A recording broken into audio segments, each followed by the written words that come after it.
Thank you all so much for being here today for this webinar. My name is McLean. I'm a member of the South Carolina Schools Network.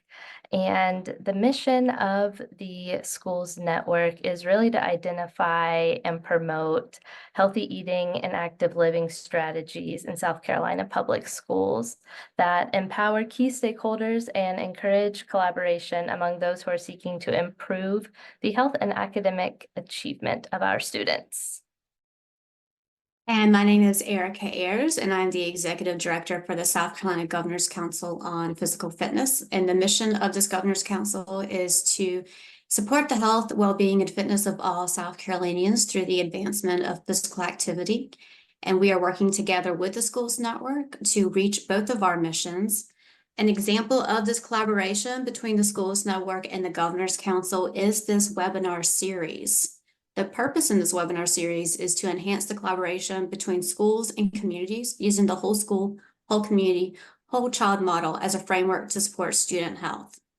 And today we're going to be focused on the component of employee wellness. If you joined us last week, what a treat it is this month. We have two amazing webinars, two groups of amazing folks who are working towards employee wellness. So we are just happy to provide y'all with double the amount of resources for January. And what we're going to do now is let our panelists know who y'all are. So if you wouldn't mind introducing yourselves with the first poll that JC is about to launch. Yes. So today's session, Refresh and Reclaim a Boundaries and Self-Care Workshop, is going to be interactive and introspective workshop that examines the importance of the relationship between value-based healthy boundaries and a comprehensive self-care regime. Using evidence-based information as a guide, you all will identify specific barriers in your personal and/or professional lives that prevent healthy boundaries and self-care. You're also going to discuss how to confront those boundaries and learn communication tips and maintenance strategies to use in times of challenge or opposition.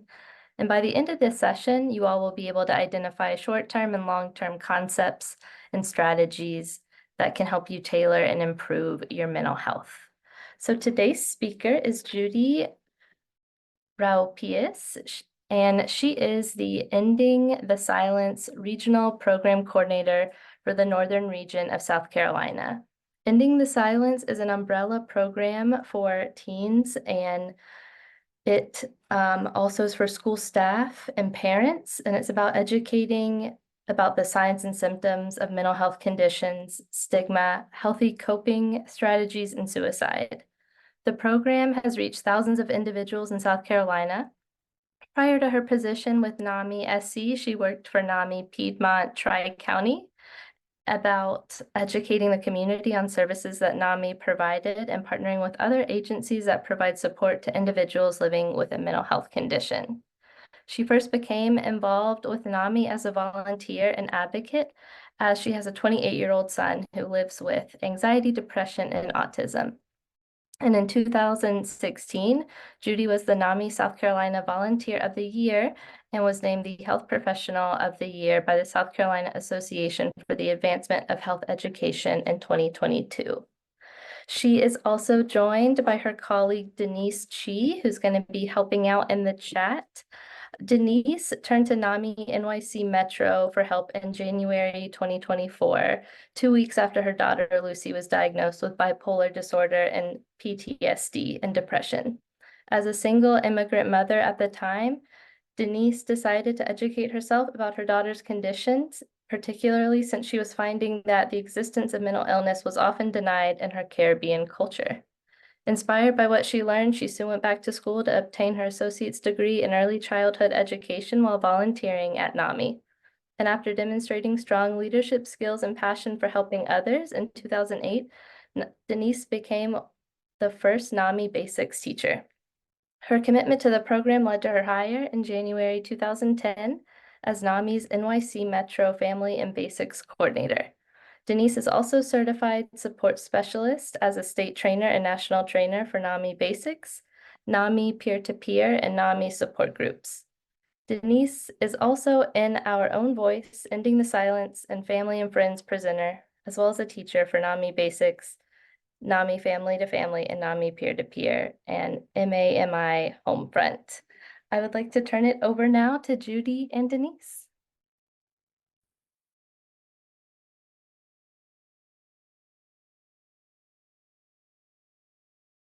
Sorry, I was having trouble unmuting. Good morning, everybody. I am so happy to be with you this morning. Before I actually jump into the program, I just wanted to kind of prep you all that we are going to be using an app called Mentimeter.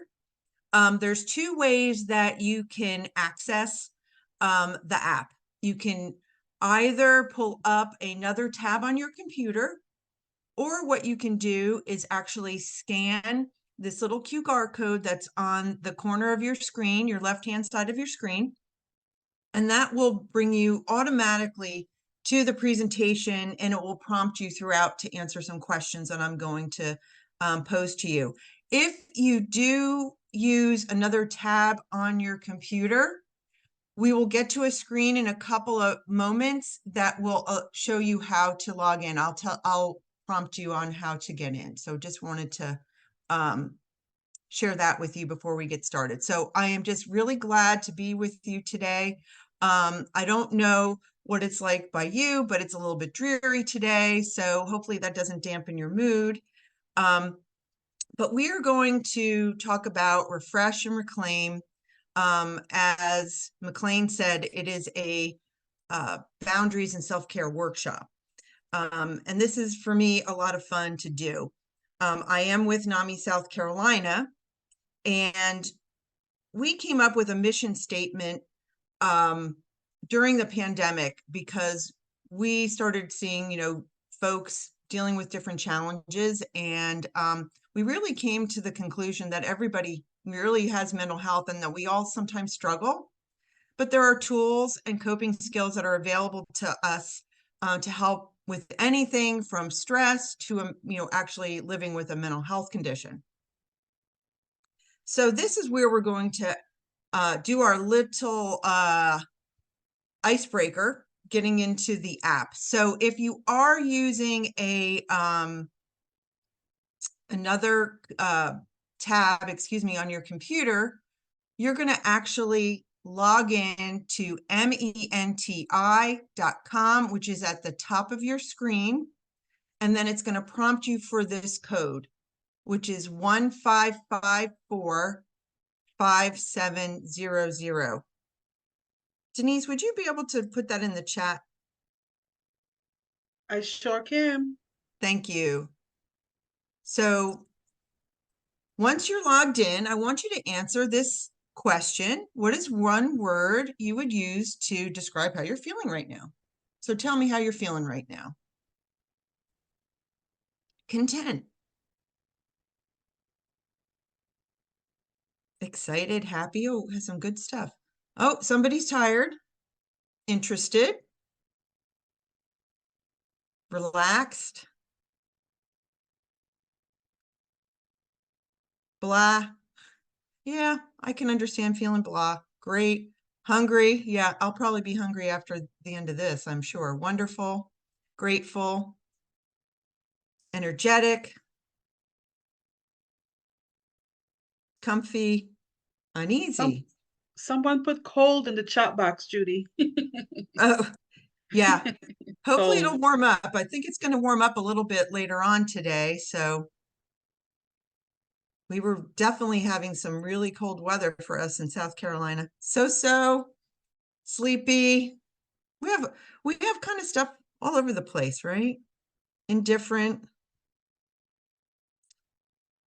So hopefully if you're feeling in a good place, that this will continue and it just will build. And if you're not feeling the greatest, well, maybe at the end of this presentation, your mood will have lightened a bit. And I just want to make sure too that everybody feels comfortable with using this app. So, oh, and I will point out that probably a bunch of you might be feeling tired because, as you noticed, the tired word is a little bit bigger. So the more people say that one particular word in their chat, that gets larger. So we have some people that are hungry, excited, relaxed, content, happy, but we do have some folks that are tired. I don't know, when the weather's like this, I do get tired myself. So anyway, well, let's get started. So today we're going to talk about three components: our personal values, healthy boundaries, and a self-care system. And all these things work together to actually ultimately allow us to practice self-care. So first, when we're putting together some of our boundaries, we need to clarify what our personal values are, because it will be easier to enforce our boundaries when we have clearly defined personal values. When we have well-designed boundaries, that will protect us and give us the space and the resource that we'll need to ultimately practice our self-care. And then we want to come up with an extensive list of self-care methods that will work for us, maybe in different situations. So first, we're going to talk about personal values. And Idowu Koyenikan said, a highly developed value system is like a compass. It serves as a guide to point you in the right direction when you are lost. So basically, our personal values just guide us where we need to go.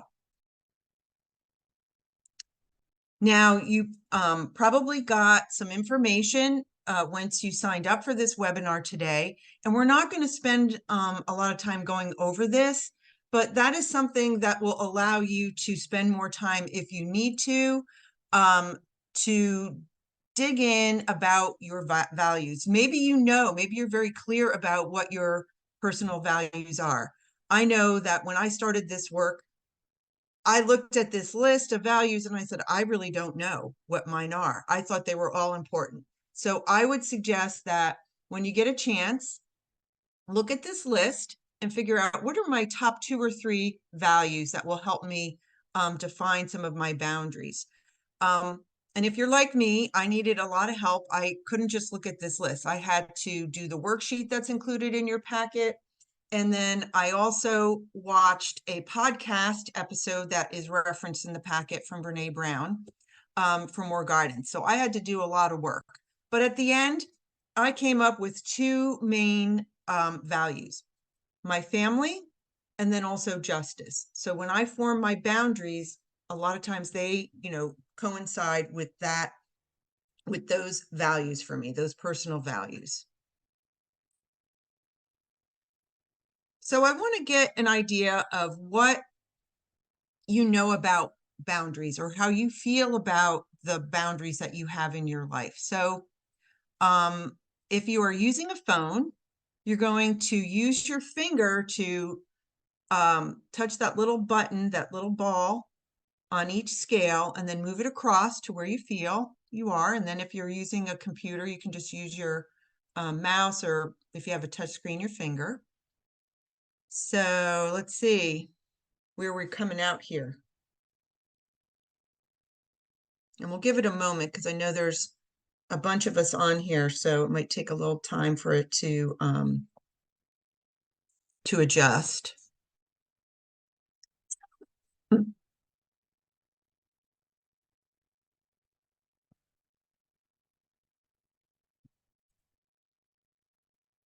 All right, so far, we overall, I think, know what healthy boundaries are. We know that they're important. We're kind of in the middle on having healthy boundaries, but maybe we're having some difficulty setting and maintaining boundaries in our personal or family life and in our work life. Looks like more people are leaning towards difficulties in their personal and family life. So we'll give it another second, and we'll talk a little bit more about boundaries. Okay, so maybe we can talk about some ways to, well, we will talk about some ways to set and maintain boundaries. Okay, so So I love this quote here, but I will be honest that at first it didn't make sense to me. So boundaries are the distance at which I can love you and me simultaneously.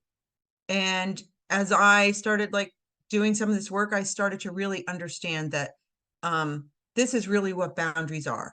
The distance at which I can love you and me simultaneously. So what actually is a boundary? It's a line that marks the limits of an area or a dividing line. And I almost think of a boundary similar to a fence, right? Because it's something that I can let information in or information out or people in and out. And it's my choosing, right? But a personal boundary is simply the lines that we will draw to keep ourselves safe, to keep ourselves physically safe, mentally safe, and protect our emotional energy.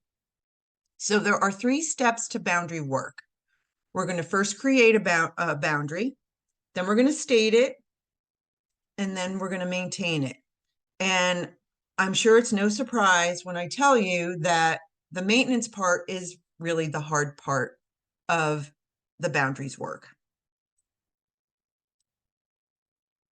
So boundaries can be too rigid or too porous, right? So they're on a continuum, right? So if they're too rigid, like a brick wall, we can appear to be overly distant or detached.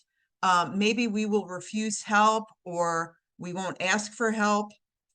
Maybe we won't accommodate to change, right? We're refusing to accommodate to change. But then on the flip side, when our boundaries are too porous, it's like tissue paper, right? Doesn't hold up that well. So we have difficulty saying no. That's a big one for me. And we'll talk a lot about this a little bit later on. Maybe we get too involved in other people's problems. Maybe we accept or justify disrespect from people. And maybe our decisions are based on how others will react. And we're doing more what another person wants us to do rather than what we want to do ourselves. Okay, so we want our boundaries to be healthy. It says here, like a two-way street. I like, in my mind, I visualize a fence.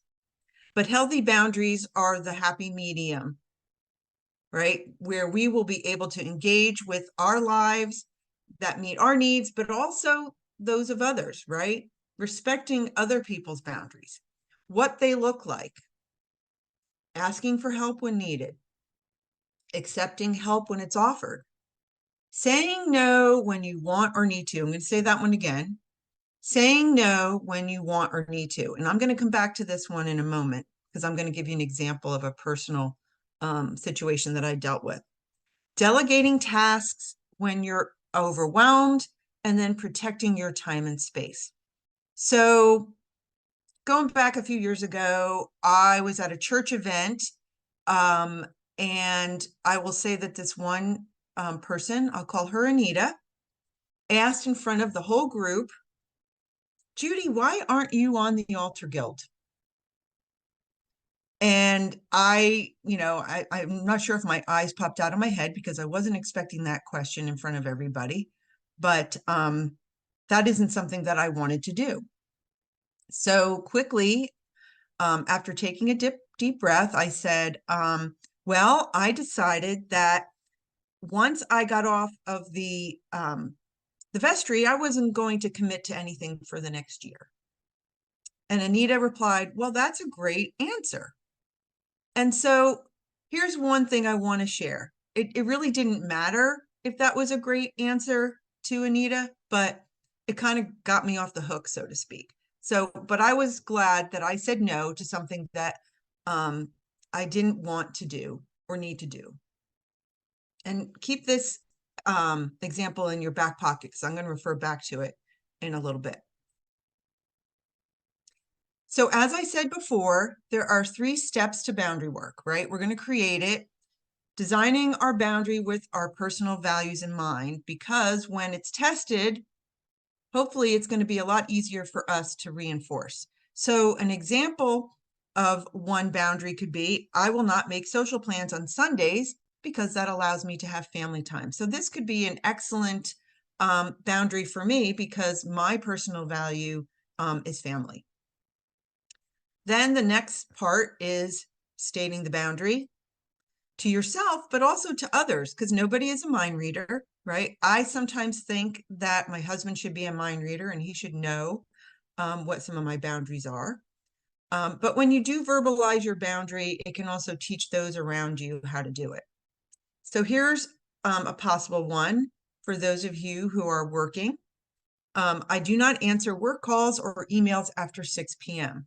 Notice how specific it is. It gives a time, right? So we want our boundaries to be pretty specific sometimes, right? Because they're easily enforced that way as well.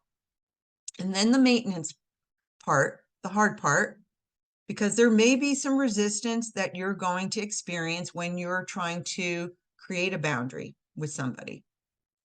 But just because you experience resistance does not mean that your boundary is wrong.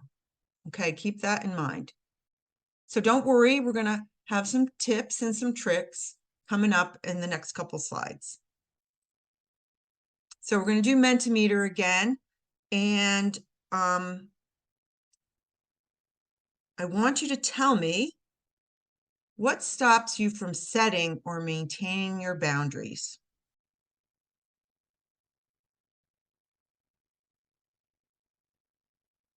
Not wanting to upset people. Don't want to disappoint anybody. I'm already seeing a pattern here. Yeah, still the pattern. Yourself, yeah. Empathy for others, feeling like I'm a fixer. Oh yeah, we do feel like fixers sometimes. Don't want to let people down, feeling guilty, wanting to please people. Yeah, that people-pleasing fear. Anxiety from upsetting others. I want to be available when people need you. Yeah, I'm going to see if I can scroll down a little bit. If there's other people, okay. Expectance, reactive instead of proactive. Yeah.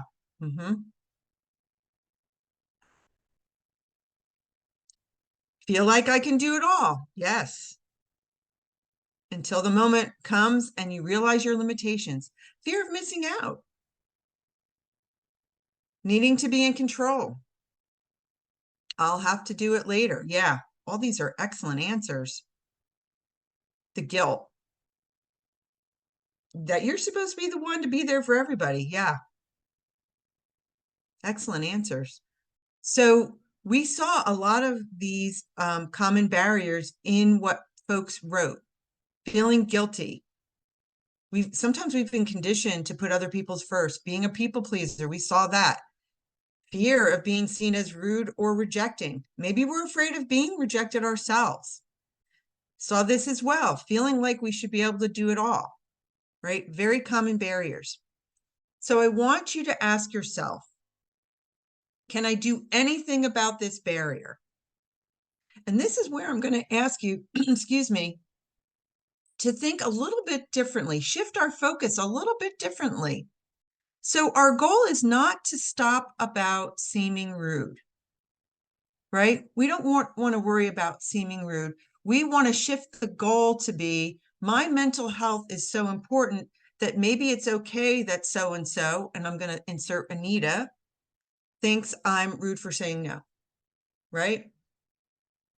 So even if she had a reaction that wasn't quite as, I'll say, nice, it really didn't matter, right? What she thought, because I was doing what I needed to do to support my mental health.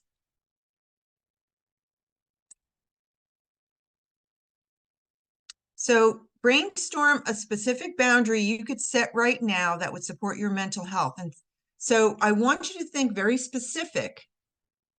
I also want you to think kind of small and achievable, right? So if maybe you're thinking about setting a bedtime, so don't say go to bed earlier, say go to bed at like 11 p.m. every night, right? So set a specific time. Hopefully that helps. And I'm going to bring up this QR code again, just in case somebody needs help with that. So come up with a specific boundary you could set right now that would support your mental health. Taking breaks so I can take a walk and regroup every 2 hours. Very specific. Excellent. Walk for 20 minutes every day after dinner. Very achievable.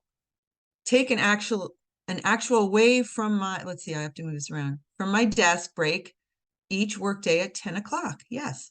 Being more open. Keep my devices out of the bedroom. A good one. I will accept walk-in clients before 12 p.m. Okay. I'm going to take this down so I can read. Taking a lunch break as opposed to working through lunch. Yes, that can be a big one. Keeping my children's bedtime so I can have an hour of relaxation in the evening. Yeah, very good. Making sure I take my classes outside as much as possible to get fresh air. Yeah. Yoga, 15 minutes every morning before work. Very specific. Great.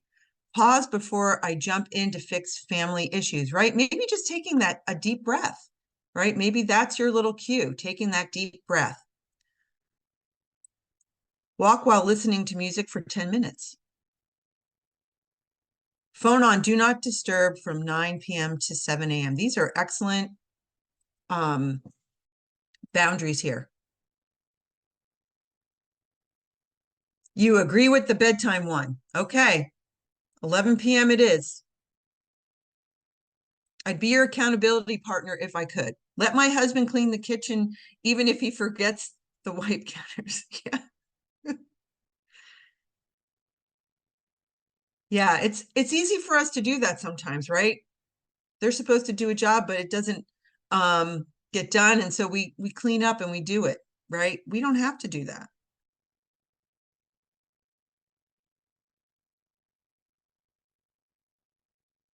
All right. Let's see, we'll give it one more moment if somebody wants to say something else, but love these specific, achievable boundaries that we can set today.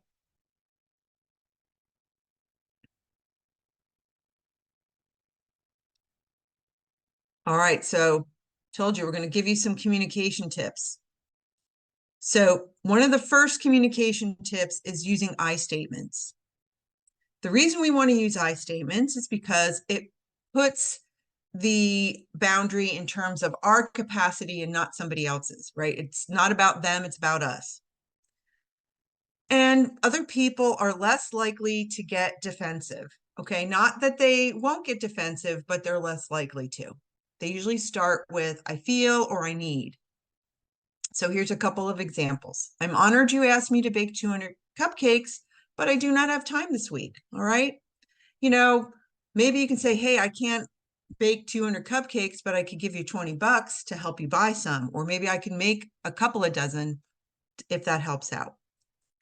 I feel disrespected when you talk over me. Please don't interrupt. Or I check email when I get to the office. I will respond to you then. So this next thing that I'm going to share from Brene Brown really changed my life. Choose discomfort over resentment, because the discomfort is momentary. Resentment is long-term, right? So going back to my example before, what do you think would have happened if I said yes to being on that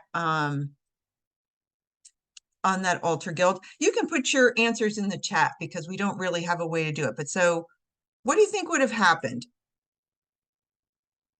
So we have something in the chat from the previous one. It says a phrase that has helped me set boundaries without hurting feelings. They would say, quote, "It's not against you, it's for me." And that's excellent. Thank you for sharing that. I see that in the chat, Lori. Yeah. Yeah, you're right, Amanda. I would have been resentful for sure. And like Erica said, it would have been a burden. And I can tell you, knowing myself, every time I showed up, I would have been cursing that I was doing this thing. And then I would have been actually resenting Anita, which isn't really healthy, right? I mean, because what she asked me wasn't a bad thing, right? So it was hard to say no in the beginning. but I have a much better relationship with myself and with her now. So yeah, I would have become anxious and felt that you needed to do it. Yes, all those things, right? So excellent. Yeah, so I was really glad that I said no in that particular case. I will say this, when you say no, it is hard, but as you practice it, it does get easier. So, which leads us to this, no is a complete sentence, right? As I said before, saying no doesn't mean what the person is asking for is bad. It just means that it's not something that you have the capacity for, at that time. Here's another tip. You don't owe anybody an explanation. So let's beware of those folks that are those emotional car salesmen, people who see no as an obstacle to overcome.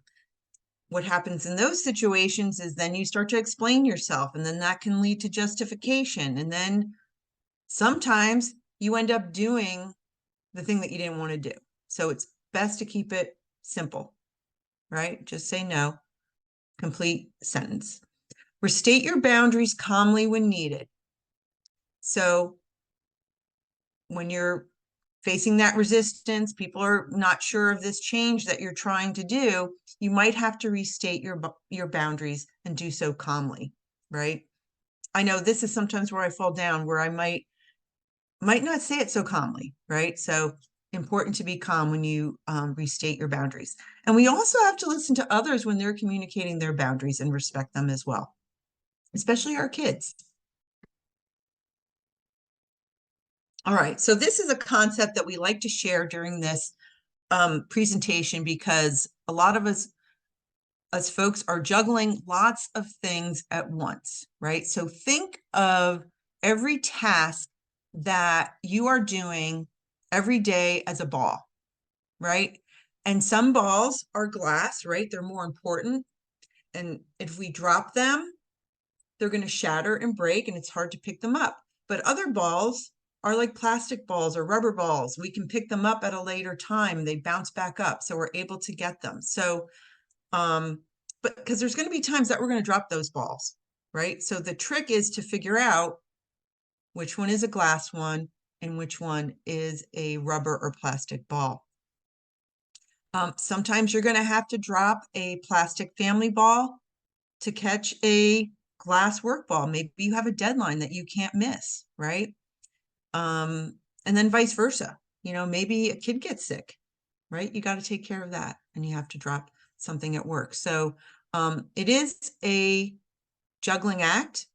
And if you do find, though, that you're dropping lots of plastic balls, maybe that's something you shouldn't be doing anyway, if you keep on dropping the same one over and over again. So maybe it's time to reevaluate that particular task, right? Maybe there's something that you can give up. Because if we're dropping too many plastic balls, sometimes it starts to look like, the McDonald's play place. I will just give you an example of sometimes what a plastic ball looks like for me. So, laundry.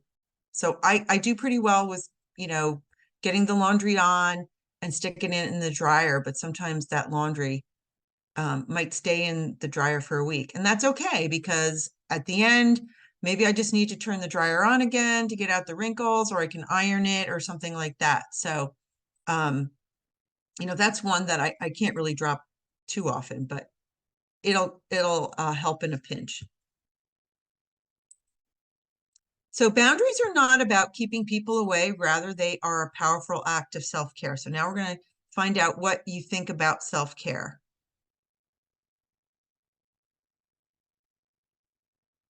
Tell me, what do you know about self-care?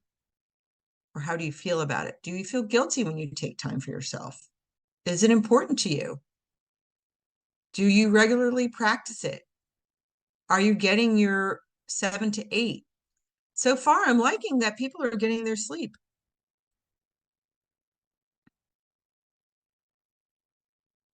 All right, so we're kind of in the middle about regularly practicing self-care. Self-care is somewhat important to us. Sometimes we feel guilty taking time for ourselves. Some of us aren't getting maybe our 7 to 8, so we might have to look at that. Maybe there's a boundary we can set there. So let's talk a little bit more about self-care. So again, I'm going to ask you to change maybe your thoughts about self-care, right? Change just your focus a little bit about how we view self-care. Because self-care is any activity that we do in order to take care of our physical, our mental, or emotional health. So it can refuel us, and I like to say it can refresh us, but it is also something that we can do regularly and preventatively. So we like to liken it to brushing your teeth, right? We didn't start brushing our teeth once we got a cavity. We started brushing our teeth to prevent cavities from actually occurring. So that's how self-care can be for us. It's a preventative measure, right? Keeps our mental health in check, right? So start thinking about self-care, maybe when you're brushing your teeth, and thinking, okay, I need to do that as a preventative measure, not just something that I do once in a while. So do it on a regular basis. So tell me, what stops you from practicing self-care?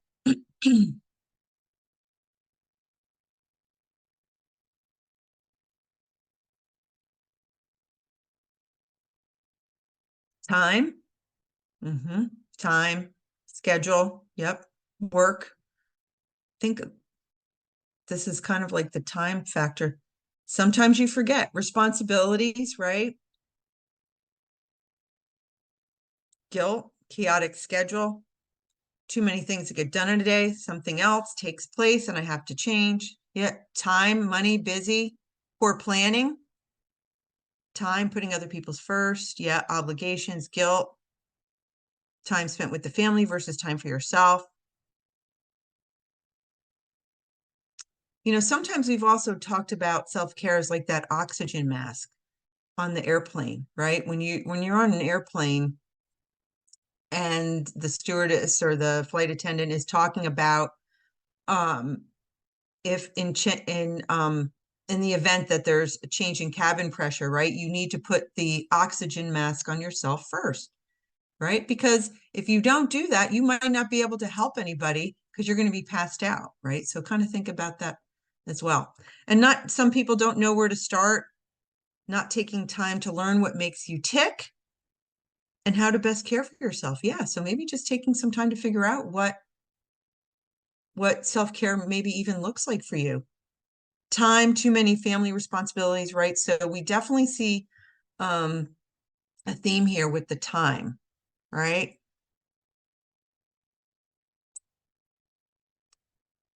So the common barriers are time, money, energy, right? Those are the big ones. And there's going to be times that you can't do anything about that barrier, right? Some of you are caring for families. You have young children. Maybe you have a parent, right? And children. So there's a lot of things going on. So ask yourself, is there anything I can do about this barrier? And if there is a barrier, is there a boundary you could set elsewhere in your life that would free up some time? So for me, I know sometimes I go down these rabbit holes on my Instagram and I'm looking, and before I know it, I've spent a half hour looking at dog videos, right? Maybe I didn't need to spend a half hour. Maybe I could have spent 5, right? So maybe a boundary there. Like I said, there's going to be times that you can't do anything about that boundary. So maybe you can come up with a list of options that you can do instead, if you do have some found time. So here's where you can maybe create a self-care menu. So maybe if you have 30 minutes, you can go for a walk. Or if you have 5 minutes, you can get a drink of water or make a cup of tea. Maybe you can make a phone call to a friend you haven't talked to in a while. Maybe you can just not look at social media for an hour. Maybe you can order grocery delivery. So break it down as to as little as as you can, like even if you had 2 minutes, sometimes I take 2 minutes and I look out my window and I look at the birds on the bird feeder. So it could be something as simple as that. And just to give myself that little mental break. You can get unconventional as well. It doesn't have to be something cute. It doesn't have to be, getting your nails done. It can be, but maybe it can just be about getting rid of that black cloud. Maybe you have some paperwork that you need to do. Maybe there's a pile of papers that need to gone through. I know I have that, and that's my little black cloud.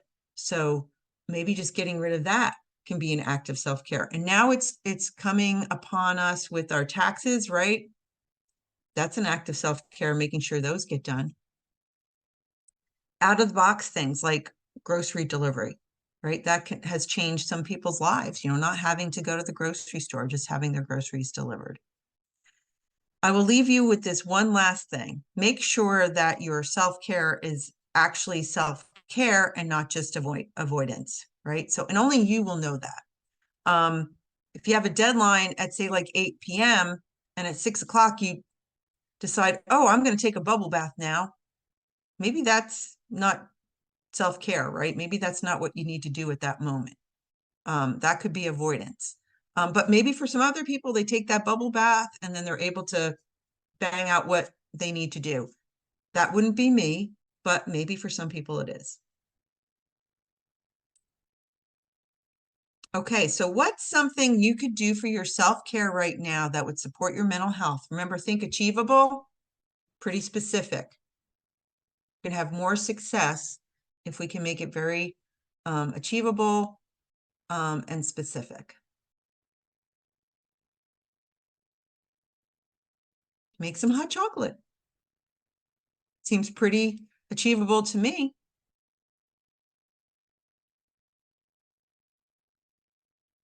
Hopefully some of you that were hungry before aren't that hungry right now. Disconnect from social media. Yeah, get out from behind my desk and take a walk around the building. Yeah, just getting up and moving. Take a 5-minute walk after this meeting. Yeah, do it. Taking a coffee break. Grab another coffee before your next meeting. Yeah. Do some intermittent cleaning for a short break. Yeah. Some people like to organize and clean, and that's perfectly okay. That is a good way to support your mental health. Lose a couple of pounds. Making a prioritized to-do list. That's good. Clean up old paper on your desk. Oh, I don't know what happened there, but it seems like we got a lot of that. That's okay. Maybe that's every piece of old paper on your desk. Set maintainable goals.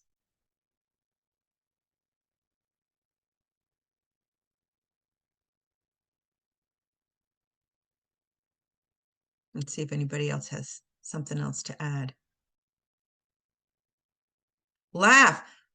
Well, I do believe that laughter is the best medicine, right? We have to be able to laugh at ourselves, at different things. It really does help. Be able to stick to a plan. Just do something. One thing. Yeah, just one thing. And it doesn't have to be huge. And that's, you've done something for the day. I like to put it in my planner too, because then I can put a check mark next to it and then it's done. Take items to recycling center today. Oh, that must be your black cloud. Cleaning out emails, another one, another black cloud, right? Yep. Makes you feel lighter when you do some of that stuff. Awesome answers. Anybody else want to say something? Random act of kindness. Oh, that's a fun one. I loved all these responses and the thought that went into them. All right, so boundaries are a part of self-care. They are healthy, they are normal and necessary. And there's our patron saint of boundaries and self-care, Brene Brown. So I'm just about wrapping up here. So I just want to know, what are some of your goals and takeaways from today? Be okay with saying no. To set time for yourself, to have more self-care time. No is a complete sentence. Yes, it is. Positive self-talk.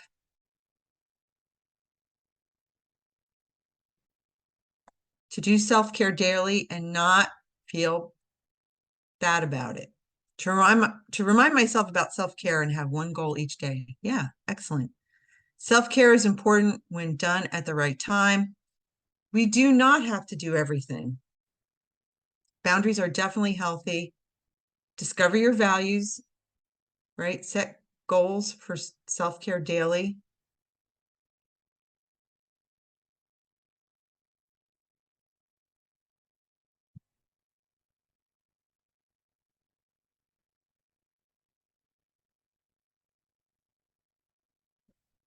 Okay, my goal is to take more time for myself, doing things that positively affect your well-being. Being okay with myself as I am. So important. That's awesome. I think part of reducing the burden, promoting self-care for me, and the other means giving the permission to say no. It's like supporting their self-care as well and being okay with it.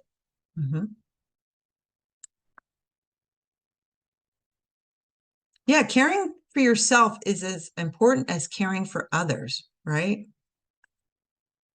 Be able to make sure to be there for kids and family, but making sure to take time for yourself, right?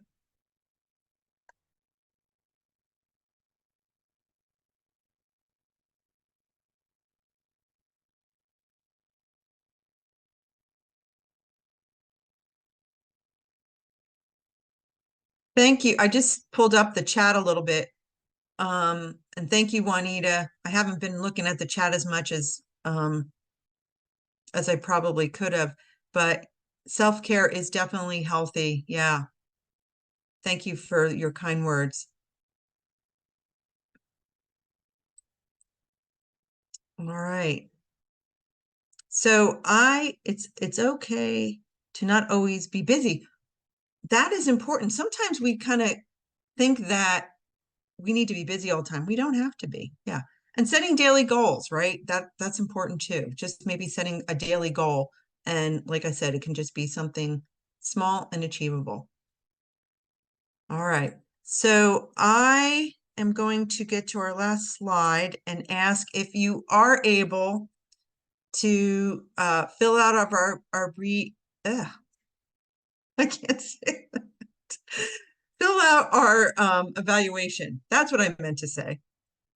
Fill out our brief evaluation. You can scan it here on the QR code if you are having trouble with the QR codes.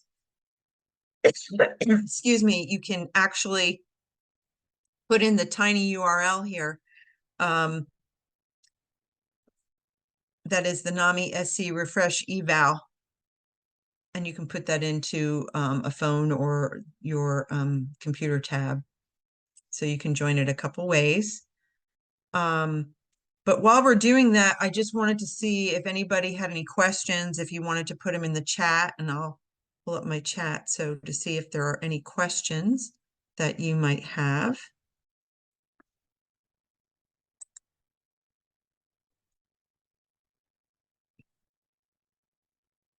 Any questions for Denise or myself?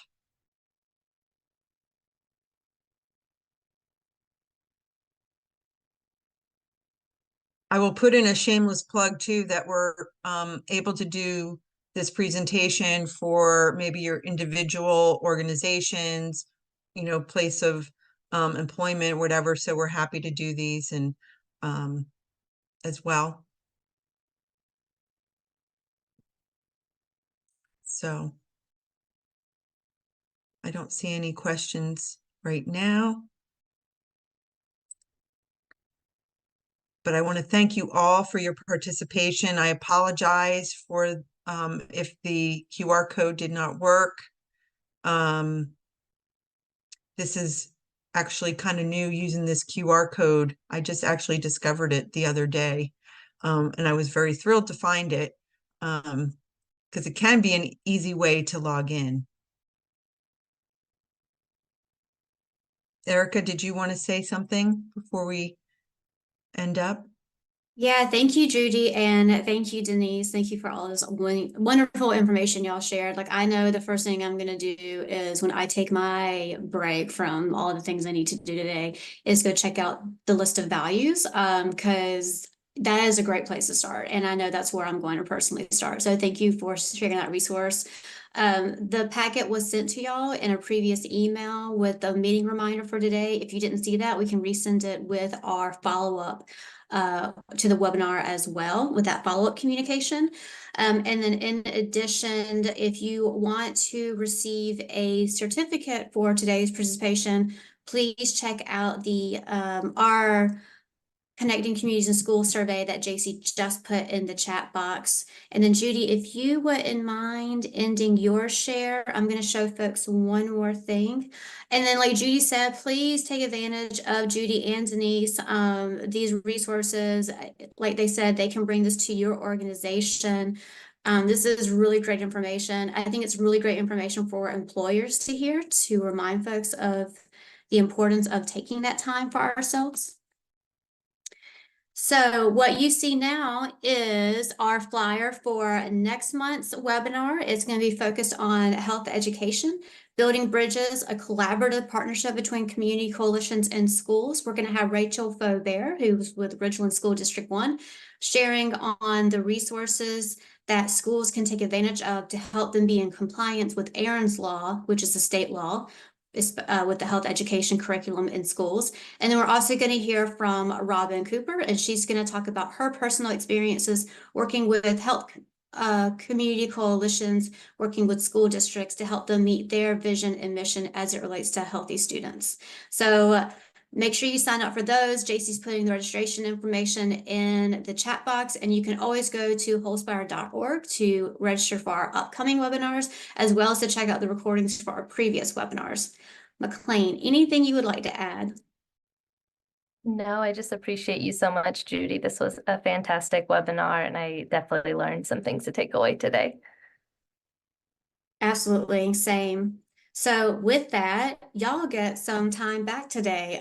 So use that for your self-care. Use that little gift of time, because like Judy said, that is usually our number one burden, right? Is not having enough time. So Judy, thank you for that gift of time today that we weren't expecting. With that, we hope to see all of y'all next month for our next webinar. Thank you.